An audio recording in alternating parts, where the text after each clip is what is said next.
Good morning, everyone. So, happy Tuesday and December 31 na. So, mamayang gabi ay New Year na, no? Hindi na talaga natin mapigilan, 2025 na, tomorrow. So, ngayon ay gagawa ko ng simpleng dessert mamaya kahit konti lang, basta magkakasama kami. At first time ko makasama sila ng New Year at Pasko. So dahil sa November 2, ay babalik na naman tayo sa trabaho. So, ayan, gagawa tayo ng graham mango float. At meron akong grahams. So, ayan. Ngayon ay hindi pa tapos talaga yung palayan, kaya ako lang mag-isa dito, hindi na ako pumunta sa palayan kasi gagawa nga ako para malamig na siya mamaya. So ngayon oras 8:01 ang oras dito ngayon umaga. So meron tayong ibap na gatas. Ito nagsasalita yung cellphone. So kung alam niyo yung dati pa tong mga ganitong plato, yung mga kapanahon na ng hapon. So maglagay lang tayo ng gatas. At syempre kailangan malinis yung kamay natin bago natin ilagay. So ilagay natin to grahams bar siya. So, ganun lang natin. So, hindi pala siya kasya. So, kailangan natin ng mahabang, So, lipat natin dito. Ang plato namin dito, mga ganito pa. Pero meron naman kaming mga babasagin. Pero dahil nasa bahay lang naman, kaya ito ang ginagamit namin. So, ayan. Kasi, kami lang naman. So, ayun. Ito yung lalagyan ko kasi wala kami babasagin. Nasa, wala ang mama ko dito. So, ganun natin siya. Uy, man. Yan. Para hindi siya matigas pag mahiwa na. Konti lang, para hindi na masyadong malambot pa. So, natin dyan. Ganun. Hindi na nakita yung parang ang taba ko mantik na sa video eh. Ganun lang natin. At syempre dahil hindi nga pantay yung natin kasi hindi siya yung babasagin. Lagyan lang, maghati lang tayo. So, paraan lang naman to. So, ayan. First time ko talaga silang makasama ng guys. Kaya nag-i-effort talaga ako kahit paano maging mapasaya ko sila. Kasi Pasko at New Year ngayon lang ako nakauwi. At soon, ay basta mabuhay pa ako, hanggang hindi ako makakauwi ng araw ng Pasko next year kasi dahil sa trabaho. Hindi natin kasi pag may trabaho talaga tayo. I know na mas importante ang pamilya ka sa trabaho pagdating sa mga ganitong okasyon. Pero kailangan natin din mag-give way sa iba, di ba? So, ayan na, meron nang nakalagay. So, ilagay na natin to cream, all-purpose cream. 250 milligrams siya. So, galing to sa fridge na nilagay ko na hindi mo siya kaan din pinatigas para maan din natin. Kailangan na nating tanggalin lahat para hindi sayang ba. Kasi ang mahal ng bilihin talaga ngayon, grabe. Yung bilihin ngayon, yung isang ganito, usually, pag nag-grocery ako sa Manila, 72 o 60 plus, depende sa brand. Pero ito talaga dito, Diyos ko Lord, kahapon na bumili ako, dollar. Yung isang ganito, 98 pesos, halos na lang 100. So, talagang mahal ang bilihin ngayon. So, dahil 250 mg siya, lagyan natin ng isa't kalahati. Yan. Isa't kalahati lang muna. At meron akong isang hiwang mangga dito na kailangan nating i-flavor. Depende lang din sa inyo kung paano nyo gawin. Mas akin, parang ko lang to, my own version. Ganon. At meron na rin akong hiniwang mangga para dito. So, lang natin. Gagamit lang tayo ng pang blender. So, yun. Dahan-dahan lang kasi baka magtalsik. Magtatalsik to pagka palakasan natin, kaya dahan-dahan lang siya. Ang kagandahan kasi dito, hindi na mangangala yung kamay mo. Kasi dati nung wala pa akong ganito, at dati wala akong ginagawang ganito kasi ngayon nga lang ako nakawin. Ano ba yun? Lagi naman itong paliwanag. So, pagka ganito, pag wala kang ganito, nangangalay din yung nakakangalay din sa balikat, nakadurog, di ba? So, mas maganda pagka ganito. Pero kung wala naman, talagang sanay naman tayo sa manumano. So, ayun, nadurog na siya. Lagay na lang natin yung condensed milk. Isang can na 374 grams. Tama ba? Yes, 374 grams. Yan, kailangan lang natin siyang para hindi naman sayang. Hindi ko alam kung ilang layers tayo nito, kaya hindi ko hinubos yung cream para mamaya meron pa tayo pang second coating. Ulit lang natin. May unversion lang talaga to kasi para sa amin lang, pamilya, kami lang. Kaya kahit pa paano, kasi dati sa amin na puro ko trabaho, diba? So, parang lahat ng mga dessert, lahat ng mga masasarap na pagkain ay natikman ko na. Kaya gusto kong kahit sa simpleng dessert lang ay matitikman din nila. So, ayun na. Tapos na siya.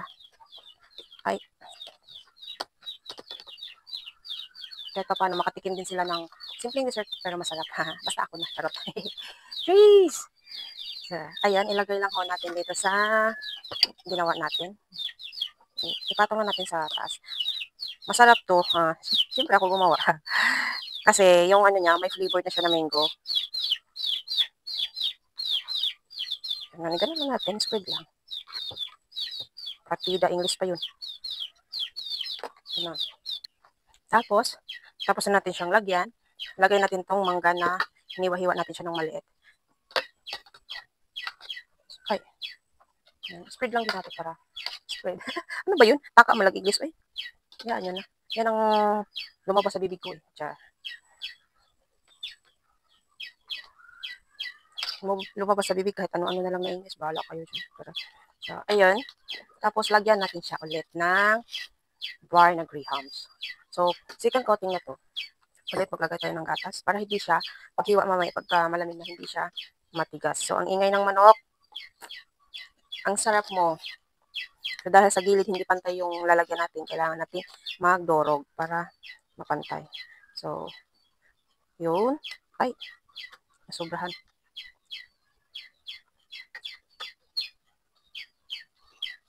Ganun lang.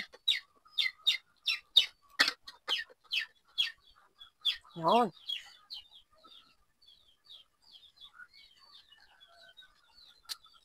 Yung mga gilid-gilid, kailangan lang natin lagyan ng hinati na maliliit kasi hindi siya, kasi nasa Tupperware. Wala akong, hindi ako hingi sa mama ko ng baon kasi wala siya dito. Siya lang nakakalam ng mga gamit. Kaya, yan. Kailangan para-paraan lang to para magawa to. Gumawa ako na wala yung mga anak ko kasi ang ingay pag andito, tapos nakatapok lahat sa akin. Kaya hindi ako makaboylo pag nagbi-video kasi puro tingin kasi nga first time nga daw din nila makakita kung mga ganitong gawa o mga dessert. Kaya hindi, puro tingin. So, ganun talaga. Nakakatuwa din naman. Kaya ngayon, gumawa ako na wala sila para mamaya, matikman nila to. Ganun. Wala naman akong maraming handa kasi wala nga tayong budget at mahal ang bilihin. Kaya, simple lang po talaga. At paano, matikman nila yung natikman ko doon sa Manila. Kasi ako nakatikim ako ng mga ilang beses na ako nakatikim sa ganito. Kaya gusto ko na matikman din nila kung anong natikman ko doon kahit sa ganito lang muna.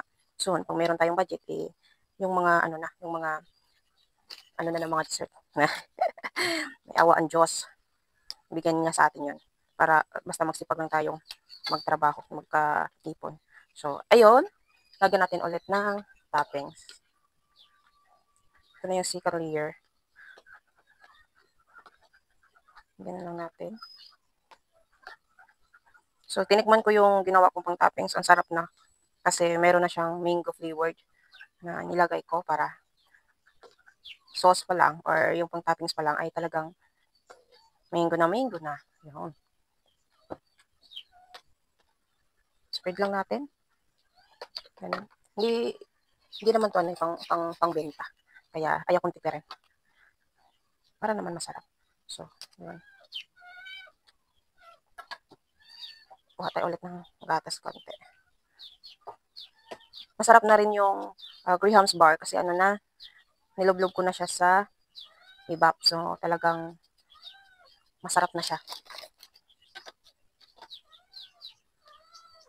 Ganun. So, kailangan lang talaga na make sure lang natin na malinis yung kamay natin. Ganun. So, ayan. Tapos na yung ating third layer. Ganun siya. So, lagyan natin siya ulit ng toppings.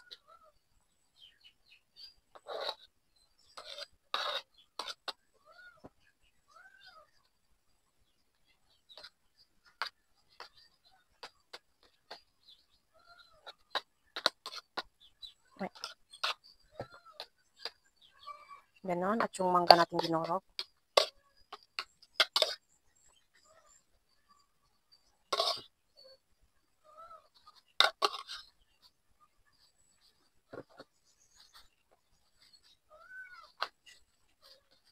Tapos ulit. So, wala na. Kailangan itong buksan itong isa.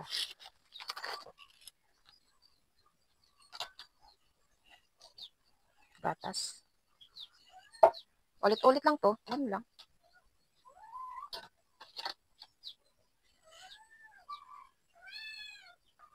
So, ayun. Pang last na layer na to. Kaya topics na natin to. Alam nyo guys, kaya ngayon lang din ako nakagawa ng ganito kasi ngayon lang din kami may kuryente kaya ref. Kasi dati kung gagawa kami ng, halimbawa kung gagawa kami dati nito, hindi kami makagawa kasi wala kaming ref.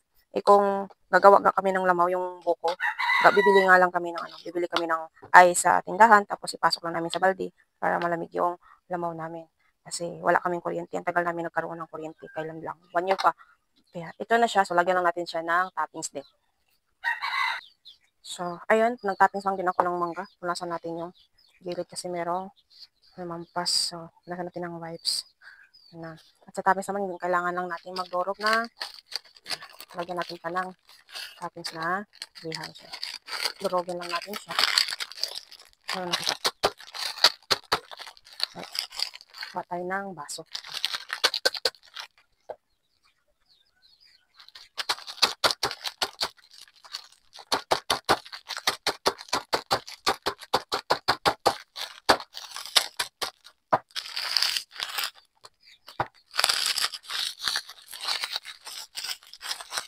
Lagyan na natin ng ganun.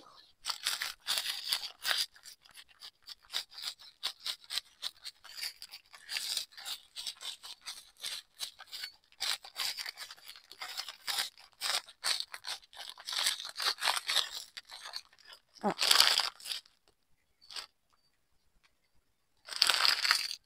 Hindi pa siya masyadong durog.